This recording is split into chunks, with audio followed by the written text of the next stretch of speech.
Welcome to our program tonight. I'm Ruth Christensen with Big Brothers of the Inland Empire. With the help of our guests, I'd like to tell you a little bit about our organization. To my left is George Wood. George is a veteran, a longtime Big Brother and past president of our board, and he hasn't slowed down at all. Now once again rematched with two little brothers from our waiting list. It's great that you can divide your time among both kids. They must feel very lucky to have you. Well, Ruth, actually there isn't that much dividing of time, which surprised me. I thought that because the boys are far apart in ages, with Eric only 7 and his brother Pete being 13, that their interests would be quite a bit different, their needs would be different, and I didn't expect the level of cooperation that I've discovered. And as it turns out, in fact, I'm seeing the boys together. We're a set all of the time, with a couple of exceptions when I've gone to see one of their teachers or on an occasional tutoring time together. But even with the tutoring, which is something we've started doing on a regular weekly basis, we're doing that together. Mm-hmm. Great. Now I know you've been a Big Brother for a long time. Why do you do it? I've been a Big Brother forever, since the previous century. I do it because it's so much fun. It really is, and I really, truly enjoy it. I get a lot out of it myself, and it's kind of like being a part-time father. There's the fun of watching a young person grow up and participating in that young person's life, and yet there isn't the full-time responsibility of being a parent, 24 hours a day, 7 days a week. Right, you can take them home. I can take them home and leave them. Yes, if that's what you mean by take them home, yes. Right. And but it is great, it truly is. It's a lot of fun. Good. Tonight, if I may, I'd like to focus on your former little brother, Patrick. One of the former little brothers, Patrick, right? Yeah. How long were you and Patrick matched up? Patrick and I met when he was 11. He was in the 6th grade. He's now 20 and in college, of course. So it's been almost 10 years. Just about, yeah. Long 10 years. Thank you. You seem to have a knack for maintaining long relationships with little brothers. Well, I guess that's true. A typical match runs approximately 2.5 to 3 years. We do ask of our volunteers a minimum commitment of 1 year of consistent relationship with a young person, but typically the matches run a little bit longer, and that's great. Our match has lasted longer than I thought. Patrick graduated out of the program when he became 18, but in fact we're still close friends, and it simply has worked out. Part of what breaks up matches is that we're a mobile society, and very often, and in fact that's what happened with my first match. The youngster's grandmother relocated to another state, and that ended the match. As you know from our caseload, what often happens within a few years is that either the big brother will relocate or that the little brother will. Other than that, matches just naturally come to an end, but there's been a friendship, and that's great. But in our case, Patrick has remained in the area, we remained in the area, and we've formed a good friendship, which I expect to continue indefinitely. Great. I'd like to ask each of you the same question, and that is, what is the most important attribute for a big brother? Patrick, what do you think?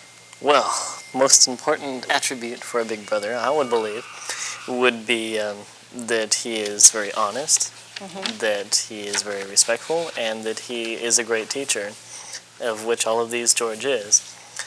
He gives very freely of his time and of his knowledge. He knows basically exactly what to do and when to do it, and he's more or less imparted this to me. In my own time, I've developed a sense of who I am, and I think that a lot of this has come from George. When I was younger, he more or less kind of like pulled me up and wiped off all the slime that was there, and it kind of helped to shape me into what I am today. I would not be the same person that I am today if it had not been for George Wood. So, Nice compliment. It certainly is. Thank you, Patrick. it's certainly true. Yeah. What would you say, George? What do you think is the most... Well, I think truly, as Patrick was suggesting, that a big brother needs to be someone who genuinely enjoys young people and has the patience for it, which can occasionally be trying.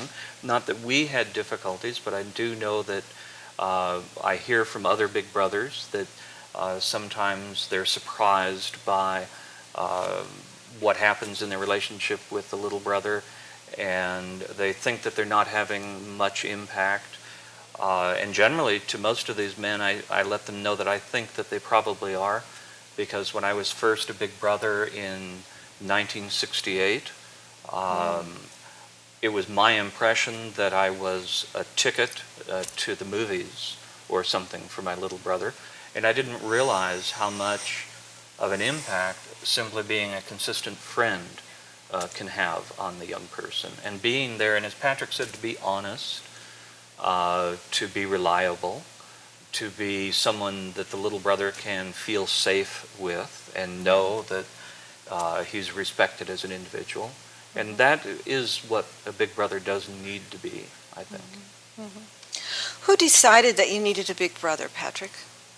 This was actually all my mother's idea. I had nothing to do with it. Uh-huh. One day she saw an advertisement. I'm not sure whether it was newspaper, television, regardless. She saw an advertisement, called up the number listed, and I was put on a waiting list. Well, I was told a couple of days after I became a member of a waiting list that I was in fact on a waiting list for a program that I knew nothing about, which I had never heard of. Well, she explained to me that this waiting list was in fact rather long, and that it might take a number of years for me to actually have a big brother. Well, since I'd never asked for it in the first place, this wasn't really a major shock to me, and as a matter of fact, I was, I guess, a little pleased that, oh, well, good, maybe it'll never happen. But chances were that I believe it was within 10 months, actually, of getting on the waiting list, my mother got a call. We have a big brother for you, and or actually for your son, and when would you like to set up an appointment? When would you like to first have your son meet this big brother? And the mother set up an appointment time, and then she more or less informed me, guess what? You now have a big brother. Not only do you have a big brother, but he will be here on Saturday. Well, it was Friday. I didn't have much time to prepare. So that night, I sat up, and I believe that, you know, life as I knew it was going to end the next day. Okay. Very nervous. Only 11 years old. I was very introverted. I didn't have a lot of friends, so I wasn't sure quite exactly what to expect. Well, George here was supposed to show up at exactly noon. So the hours kept ticking by, and I kept believing, oh wait, it's 11 o'clock. He'll never show up. It'll be okay. I can just sit here and watch television for the rest of the day. Well, 11:45, 11:50, 11:59, 12 o'clock, George shows up at the door, right? We lived in a second floor apartment at the time. As I looked down, I saw this dark van pull up. Tinted windows, right? Very, almost intimidating, I guess. And this large fellow gets out with full beard, dark glasses, walks up to the door. At this instant, I turn to my mother and I'm like, remember who set this up, okay? If I don't come back today, this is not my fault, okay? Remember who set this up. But as a matter of fact, the first day went quite well, actually. And we just went to a small fast food restaurant. My favorite. Yes, your favorite. Sat down and just began to get to know one another. And at the end of the day, we George gave me the option to, would you like to continue to see me, or, you know, what's up? And I actually began to feel comfortable with him, just by the fact that he respected me enough to ask the question, that he was there, that he seemed like a very first of all, timely person, a very honest person. He was very open. I began to feel comfortable with this. Great. Great. Can I ask you, if I might impose a little bit, what's the situation with, or what was the situation with your biological father? Actually, my father more or less broke up with my mother when I was 6 months of age. And he was more or less a flighty person. I never truly saw him. I saw him when I was 4 years of age and again when I was, I believe, 7 or 8. But it was just brief, day in, day out sort of thing. Hi, I'm your father, that's it. And so I never truly had a fatherly figure in my life, save for those teachers that I had growing up that were in fact male. And it was not in fact until George came along that I had a fatherly person to turn to. So, Was it difficult growing up in a household where your father wasn't living there? to tell you the truth, in fact it was a little bit. Before I really became social, before I had friends and went to their homes to see their family, it didn't really strike a chord in me. I didn't notice any difference, as far as I knew. All young children were raised with just their mother. But so it goes. This is not the case.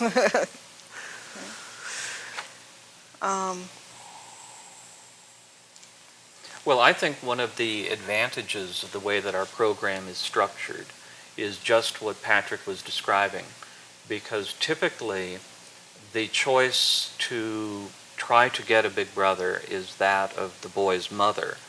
We do occasionally have a youngster that will self-refer. They'll see a public service announcement during a football game or something and say, aha, I'm like that kid. I don't have a dad. I would like to get a big brother. And occasionally, rarely though, we'll get a youngster that will call and ask for a big brother. Far more typical is that the mom will make all of the arrangements, and it somewhat may even come as a bit of a surprise to the young person, and especially because of the length of time that is unfortunately common between the time the young person is interviewed and we are able to find a match. Right. Sometimes the kids have forgotten about it or they think that we weren't serious about it. But one of the nice ways, I think, that the program is structured, and as a volunteer myself, I appreciate this, and that is that when we initiate a match, we have what is called the Big Brother for a Day, where a big brother and a little brother can meet, and mom has a chance to meet the potential big brother, and it's simply a day where they can have some time together. Mostly it's time between the big and little brother, and yet there's not an obligation that they are matched at that point. It's not cement yet. There's an option where at the end of the day, the big and little brother decide if they wish to continue. And of course, the mother also has an opportunity to inform you as the area coordinator if she's comfortable with the match, because we want everyone to be happy. Right, right. The point behind the program. Exactly, yes. Because we're all volunteers in this. The moms, the little brothers, the big brothers.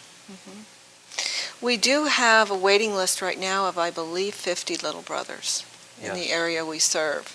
So there's a big need out there for big brothers. There is, and I think that most men that might consider being a big brother don't realize how much fun it is, how rewarding it is, and that the obligations that we put upon a big brother are not terribly great, certainly not financially. In fact, we actively discourage a big brother from spending a lot of money on the little brother or going to Disneyland every time. What big brothers are supposed to do is be a good, reliable friend, and if the little brother enjoys going for a ride in the car, then perhaps to spend part of the day when you get together washing the car, and then go off to a game or to play a game. Just ordinary activities. We ask our big brothers to get involved with the little brother's school life, to find out how he is as a student, if he needs some help. And part of the reason for that is that we know, simply statistically, that youngsters from father-absent homes have greater difficulty in growing up, in school, in relationships, they are more likely to find themselves in difficulty. And one of the best ways to evaluate the effectiveness of our program is that the youngsters that we are able to serve stay in school, out of trouble, and off drugs. And that's really important. But a young person growing up without a steady, reliable adult friend can find peer pressure to be overwhelming.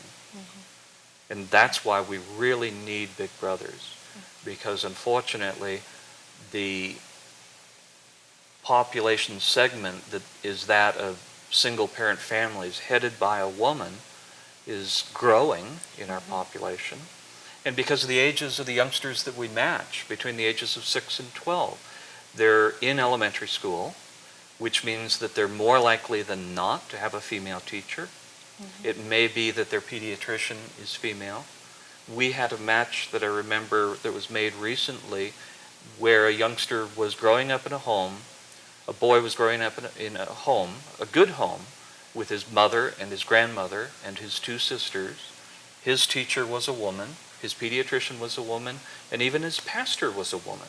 And again, this is a good home, but the young person, the boy, had not a male in his life except for the gang members down the street. And so it was good that we were able to serve that boy with a good match. Right. I would imagine it's rather tricky, especially at the beginning of the relationship, to begin to feel comfortable with each other. How long does it take, or how long did it take in your case? Well, I believe as with any new friendship to be formed, there's always going to be a bit of awkwardness. But this is to be expected.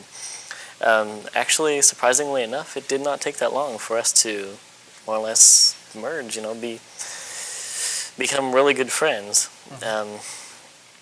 Obviously there are points of contention, well, I would rather do this. No, I'd rather do this. But, things get settled out. And we became rather quick friends. I would say within about 2 months we were pretty much rolling right along. But part of what helps a new relationship like this is for the big brother to structure the days so that there are periods where there's activity and you don't have to sit and stare at each other and feel awkward and try to make conversation, but rather you're out playing a game or, like I suggested, washing the car, doing anything. And then at the same time, though, to make sure that there's some quiet time together, perhaps over a meal, where you can begin to get to know one another. And I would ask questions of Patrick and give him a chance to ask questions of me.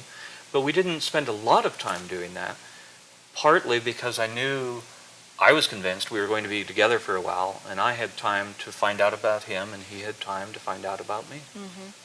So as in any relationship, it's kind of a gradual process. Yep.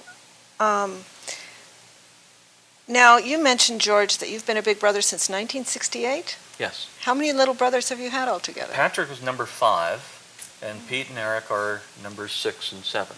Gee, that's a long time. And they've mostly had a chance to meet each other. The only former little brother that I am no longer in contact with was the very first one, and that was partly my inexperience and not knowing what to expect, because if Pete and Eric were to be, if their grandmother were to relocate to another state at this point, I would maintain contact. I attempted to in the first match, and we had been matched up for just about 6 months when his grandmother relocated. And I made contact by telephone and letter, but children don't write letters well typically, and so when I didn't get much in the way of response from him, I decided to let things go. Today I would know better, and I would attempt to maintain a relationship, even if it's infrequent, as long as it's consistent, and if it is something that I believe the youngster would be interested in. Now, occasionally there are activities, too, that big brothers and little brothers can get involved in. For example, I believe there was a whale watch.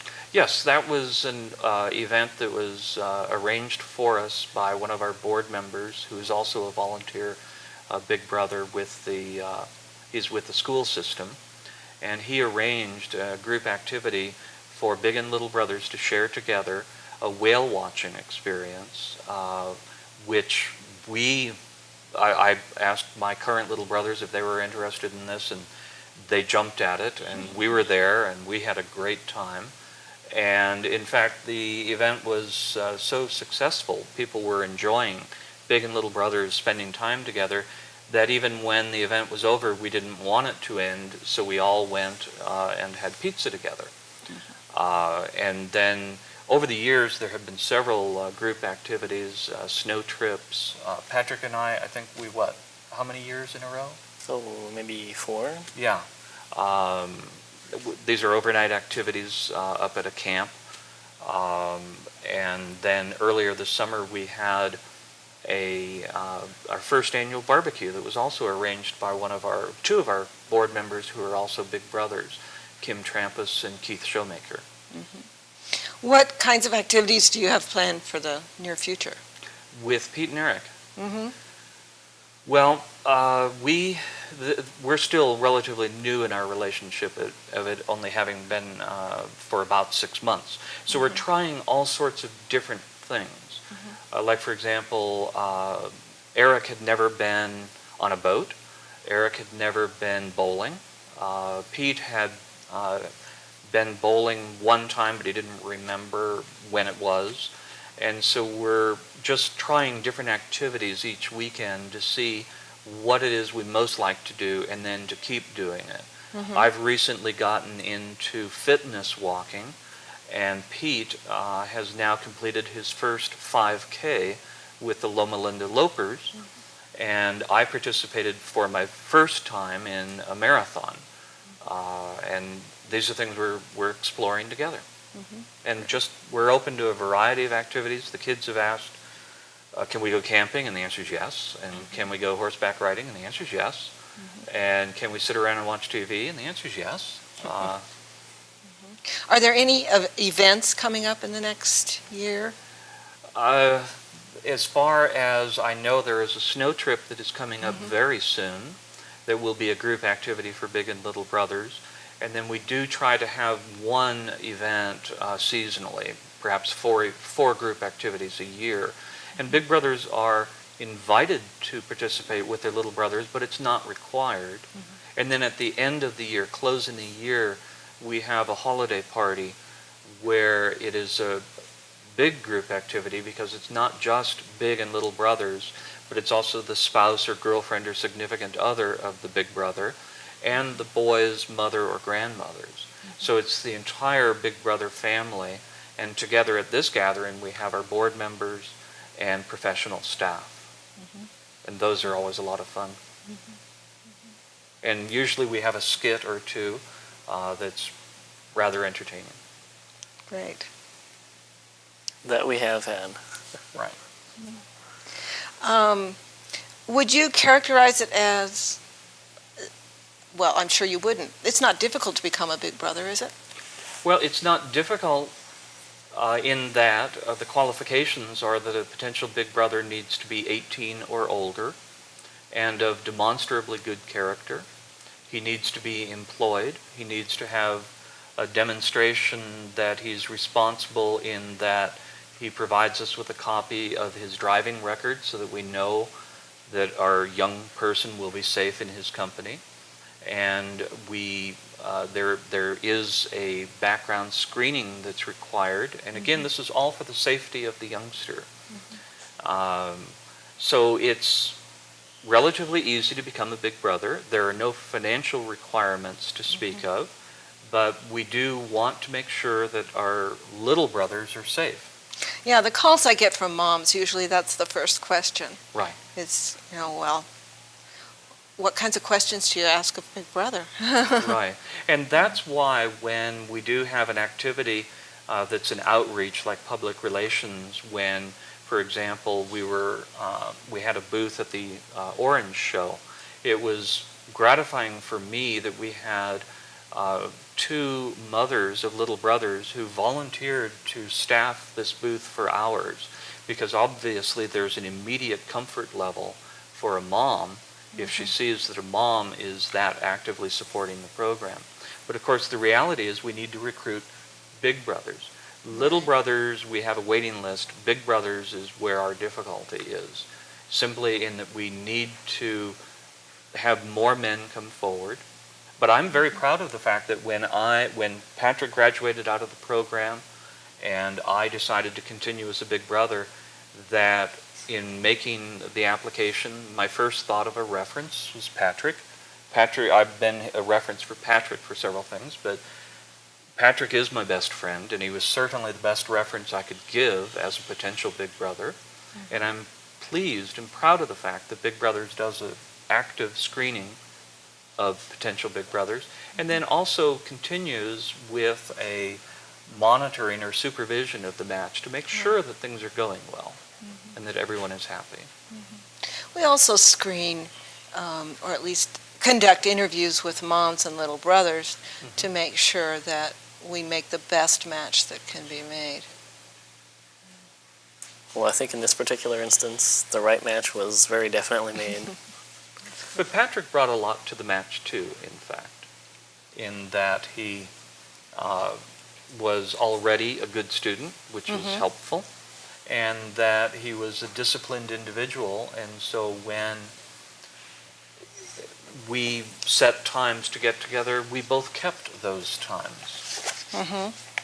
It would be disappointing for him if I didn't show, and certainly for me if I were there and then he had gone off with friends or something. So big brothers and little brothers have to work at a relationship together.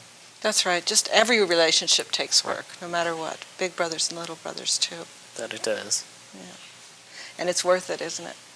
Very much so. Yeah, that's great. And so we close for now this edition of the Big Brothers program. If you've been moved by any of the experiences you've heard from Patrick or George this evening, please give us a call at 909-763-5959. That's 909-763-5959. Thank you. Ruth, there's only one other thing I might mention, and that is that it is possible for people to help the Big Brother program other than by being big brothers, as much fun as that is.